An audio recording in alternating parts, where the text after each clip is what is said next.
about a month ago, I was visiting a student and a good friend of mine, and he asked me if I wanted a pink lemonade. We were out at a restaurant. He said, Craig, can I get you a pink lemonade? And I thought, why are you offering me a pink lemonade?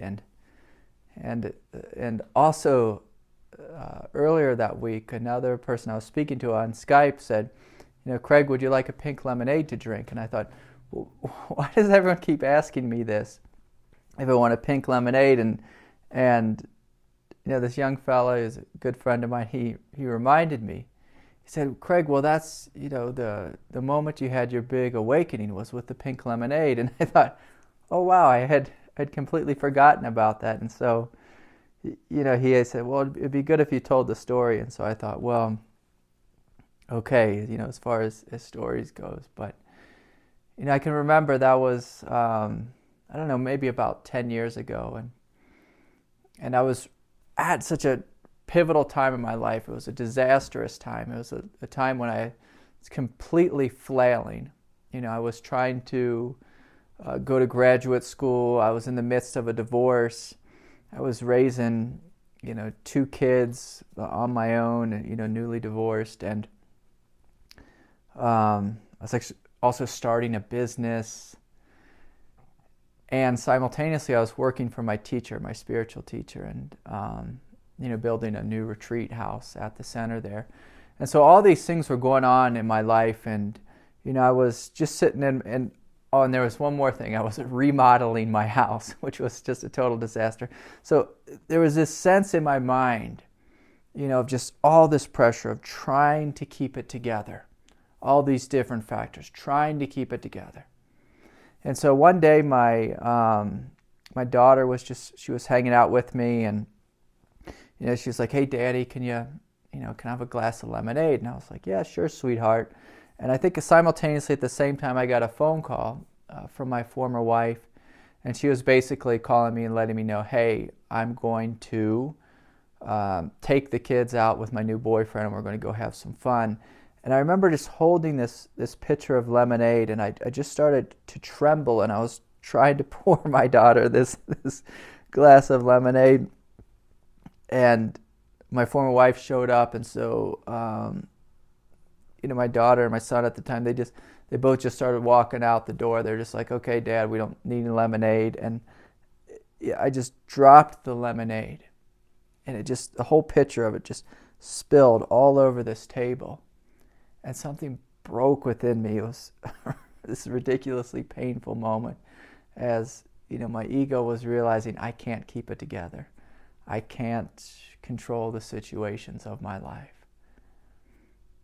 And just something broke inside, and I fell to my knees. And there was this pitcher of pink lemonade that that I dropped, and it was dripping off the table and onto the floor. And I literally just laid down, because my knees just gave out, and there was this utter tears were just began to pour out of me, just like this. It was almost like 20 or 30 years of sadness began just billowing out of me. I was gut-wrenching, like crying and tears, and I was heaving, and there was mucus just pouring down my nose, and I was just laying in this lemonade.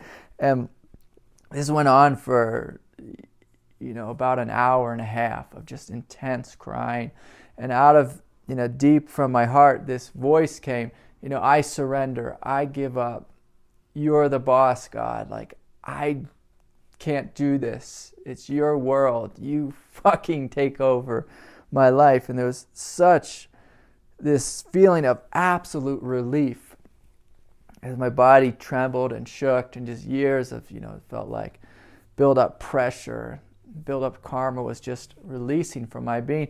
And at some point, about an hour and a half into this, and just yelling at God, like, hey, I can't do this, admitting full and complete defeat, all of a sudden this switch happened from deep within me, and then I started having this just hysterical laughter coming out of me.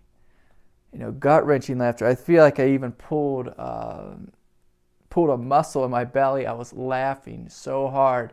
And so I went from just hysterical sadness to just this gut, this deep gut laughter, and just, laughing hysterically. And all the while, it just felt as if I just lost 10 million pounds, had just fallen off my consciousness, fallen out of my being, and the ego just, break into pieces and to just fall apart, because, our ego, it's this thing within us, this psychological force, which is always trying to control, always trying to micromanage, always trying to hold our life together. And so this thing within me just broke. And here I was, left with this huge expanse of emptiness, huge expanse of freedom. And in every direction I looked, I just felt spaciousness. It felt as if my mind had broke, and instead of it being just this little thing here within me, that my mind was as big as the sky. There was this sense of absolute unity with the floor, with the lemonade, with the kitchen cabinets, with the ceiling.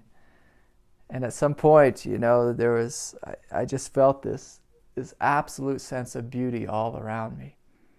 It's such an intimacy and oneness and unity arose out of this experience of total failure. And a funny thing happened. I got up and I, after probably laying I got up after laying on the ground for probably 4 hours, and I looked at myself in the mirror. I kind of stumbled into the bathroom. I looked like a complete train wreck, just the tears pouring down, the salt stains all over my cheeks.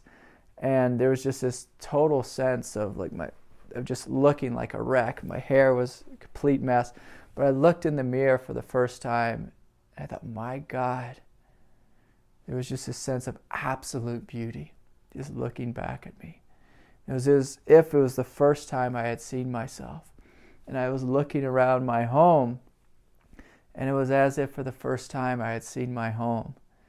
And at some point I stumbled outside, and again I felt as if I was as huge as the sky. And there's this overwhelming intimacy with the trees and the ground and the earth and the cars and the sidewalk, and just people were walking by. It felt as if they were walking through the space of my consciousness. And so I walked out and I stumbled around in the street, and everything I looked at was filled with just total love, total unity, total sense of just bliss and beauty. It was quite profound, and ever since that moment, my life has not been the same. What I've known myself to be has not been the same in any sense. It was a radical shift within me. And of course, as many of you know, that later on down the road, there was a number of other awakenings which came forward and helped to integrate, this experience of hugeness and spaciousness and love in a deeper way within me. But it was after that moment that I knew that I couldn't fully go back to how I was before. I couldn't ever fully believe, that sense in the mind that we can control life, that we have things figured out, that we're the doer. I could no longer believe that anymore. And so there was this great relief within me, and just an experience of, yes, life is good. Life is absolutely divine. And I can say that because since that moment, it's not like anything else changed in my life. There was, I still had to complete a divorce process. I still had to finish remodeling the house. I still had to finish graduate school. There's many challenges, and many times, over the years where I dropped the ball in huge ways, where I picked up thoughts and believed them again, and made, human mistakes that we all make through believing our mind. And there was times when things got very difficult. But overall, behind it all, throughout it all, as it all, there was this experience of absolute unity, absolute love, absolute spaciousness. And I'll even say this, beauty. It's a wonderful experience of beauty throughout even terrible experiences. So anyways, yeah, it feels funny to share this because in a sense, this was an experience that I forgot until, many of these individuals came in my life and reminded me, said, Craig, you should tell this story. So I said, okay, I shall. So.